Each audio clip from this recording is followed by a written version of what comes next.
So kids we are done with equity shares, उसके types, and preference shares का भी हो चुका है फीचर्स, अभी उसके टाइप्स है। ये भी 8 मार्क के लिए क्वालिफाई करेगा, एंड 8 मार्क के लिए इसके पास 8 ही पॉइंट्स है, we usually write 10 points, but 8 ही टाइप्स है। Cumulative, non cumulative, participating, non participating, convertible उसी का उल्टा नॉन कन्वर्टेबल, रिडीमेबल उसका उल्टा इररिडीमेबल। ओके, बेस्ट पार्ट 8 ही है, बहुत इजी है। वर्स्ट पार्ट मैम कैसे लिखेंगे, पूरा भर भर के लिखना पड़ेगा। Yes, intro, meaning, definition, and then the types का ऐसा एक बना देना, and then we can start with it. Okay, so definition तो आपको already पता है, preference shares are those shares जिनके पास a preferential rights है।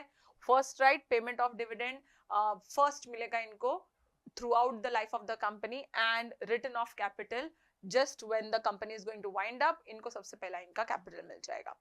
let us see the types of shares. Okay, now cumulative preference shares, now when we say cumulative preference shares, ये word cumulate मतलब accumulate, add बढ़ाते जाना है, add करते जाना है। तो इसका मतलब क्या है, अगर यूजुअली देखने जाओ तो शेयर होल्डर्स को ना अगर लॉसेस होते हैं कंपनी के, तो उनको कंपनी रिटर्न्स नहीं देनी चाहिए, because they are the owners ना, तो हमारे साथ ही होने चाहिए। Even if profits you will get good returns, in losses you should be with us.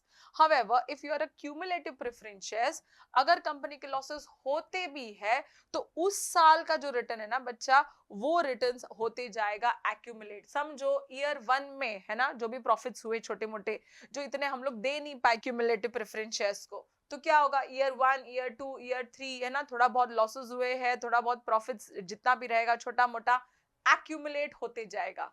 Okay, ये साल नहीं भरा, इनका समझो एक रिटर्न्स जाना चाहिए था, वो नहीं मिला, वो रिटर्न्स इसमें जाएंगे। 2 साल का, फिर 2 साल का रिटर्न्स इसमें जाएंगे, 2 साल के बाद 3 साल के जो रिटर्न्स थे, डिविडेंड जो पे करना था वो इसमें जाएगा। फाइनली अगर कहीं पे 5th ईयर पे प्रॉफिट्स अच्छे खासे होते हैं, तो पहले का बैकलॉग जो जो इनको रिटर्न्स नहीं दिए, वो सारा एक्यूमुलेटेड प्रॉफिट्स इसमें से जाएगा, या एक्यूमुलेटेड डिविडेंड इसमें से जाएगा इस साल में से, और तब तक जाते रहेगा, तब तक ये एक्यूमुलेट होते जाएगा जब तक इनका पूरा अमाउंट पे ऑफ ना हो जाए।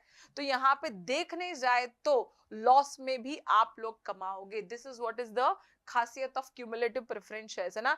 ये ऑलवेज एक्यूमुलेट होते हैं unless otherwise stated in the articles, unless and until preference shares का नाम कुछ और है, usually they are always basic cumulative preference shares. In short, loss के टाइम पे भी इनको रिटर्न्स मिलेंगे, ऑफ कोर्स उस ईयर नहीं मिलेंगे, नेक्स्ट ईयर जब तक कि वो जमा होते जाएगा, तब कैरी फॉरवर्ड होने के बाद में जब जब होगा तब मिलेगा। इसी का उल्टा क्या है, नॉन क्यूमुलेटिव, ये तो तुमको समझ जाना चाहिए, कोई एक्यूमुलेशन नहीं होगा, है ना। जिस साल प्रॉफिट्स नहीं हुए उस साल इनको रिटर्न्स ही नहीं मिलने वाले, it is lost for ever.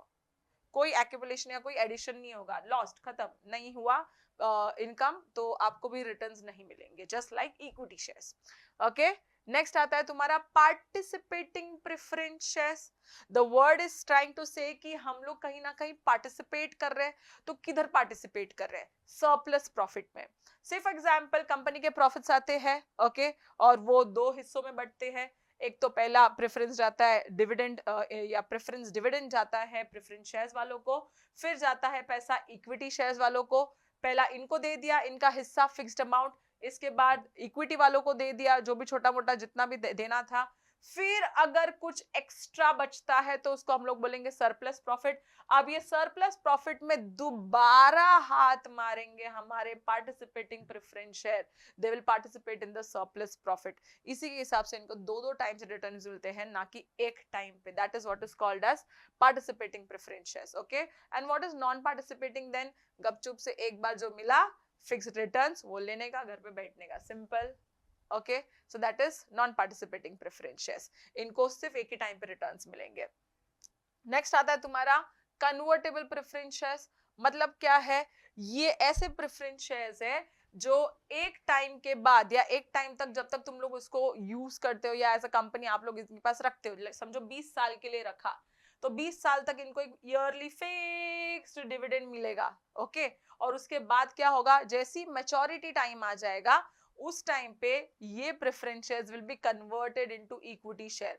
अब जब पहला जो बंदा प्रेफरेंस शेयर होल्डर था, अब वो बन जाएगा इक्विटी शेयर होल्डर, मतलब your this thing would be converted. Okay, then what is non-convertible preference shares? These shares cannot be converted into equity. Preference थे, 20 साल के बाद भी preference ही रहोगे, अपना पैसा ले लो और निकल लो. समझा कि नहीं समझा?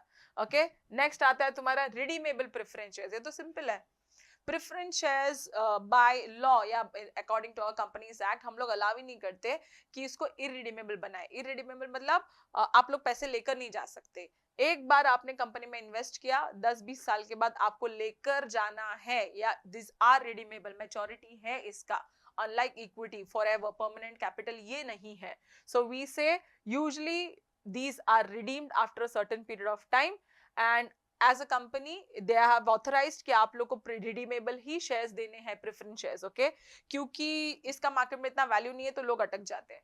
नेक्स्ट इज इरिडीमेबल, मतलब क्या है, लाइफ लॉन्ग कंपनी को दे दिया, वैसे इक्विटी की तरह बेच बेच के निकलो, बट ये इसका वैल्यू इतना नहीं है, तो ये सारी चीजें हम लोग अलाउ ही नहीं करते. Okay, shares which are not redeemable payable only at the time of winding up of the company, ऐसे होते हैं irredeemable, but these are not allowed. Simple. तो ये थे तुम्हारे 8 टाइप के preference shares. Very easy, very simple. जितना होता है उतना भर भर के लिखना है अपने को, स्पेशली जहाँ पे द बेस्ट वंस है ना. द नॉन वंस में तुम लोग कम कम लिखोगे चलेगा, बट द एक्चुअल एक्सप्लेनेशन यहाँ पे दोगे तो और इम्पोर्टेंट है. 8 मार्क का क्वेश्चन है, बहुत बार आया है. You can see all the past papers, you will see it, and by the time you will give your prelims, you need to study this very hard. Okay, तो ये एक टॉपिक अच्छे से कर लेना.